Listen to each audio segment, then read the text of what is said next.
در جامعه دهاتی به نام عبدالعوض فینایی وسیع خوجگی دهکونی به نام شیرین‌ماه مساحت 20 هکتار زمین آبی را استفاده می‌نماید. خوجگیداران با استفاده از امکانیت‌ها هر یک وجب زمین را عاقلانه استفاده نموده این حاصل را از کشت تکراری زمین به دست آوردند. پیش از کشت این محصولات‌ها برای بلند برداشتن حاصلناکی به زمین نوروهای مینرالی دادند. تدبیر دیگر برای پیشگیری از اروزیا این پس نمودن سطح آب‌های زیرزمینی میباشد. سردار خوجگی دهکونی به نام شیرین‌ماه محمد علی شرافوف با همسرهایش خوجگی دهکونی به نام عظیمشاه زهکش بین زمین‌های خوجگی را در ماه ایول به درازی 622 متر تازه کردند. حاصلناکی پس باید همه خیلی چی کردن که ما باید برای پس کردن آب‌های زیرزمینی همین زابر زهکش را تازه کردیم در کره. مصلحت کردیم بین خوجگی ده خوجگی عزیزم زابر تازه کردیم. کانالایی که بین خوجگیان بسیارن قریب 18,000 متر در همه دهه گلوبات از سالهای دورای چیز کار کردگی نیستن.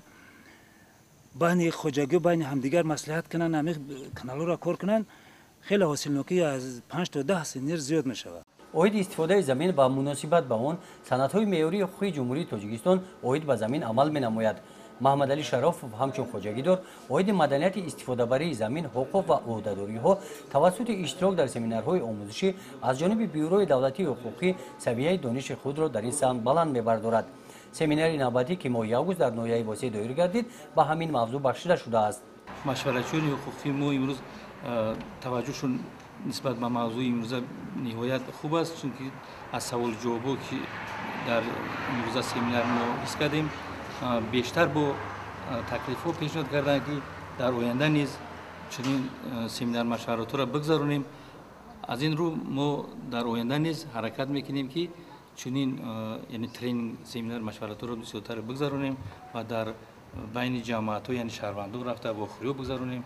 برای بهتر نمودن حالت میراثی زمین‌ها امسال با دستگیری اداره آبیاری و بهداشت زمین در ناحیه زیاده از 16 کیلومتر زهکش و زابرها تازه کرده شدند. محمد علی با همسرهایش حالت زهکش مرکزی دهه کلوب که مسافه 5 کیلومتر را تشکیل داده زیاده از 25 سال تازه کردن شده است و تشویش آورده است.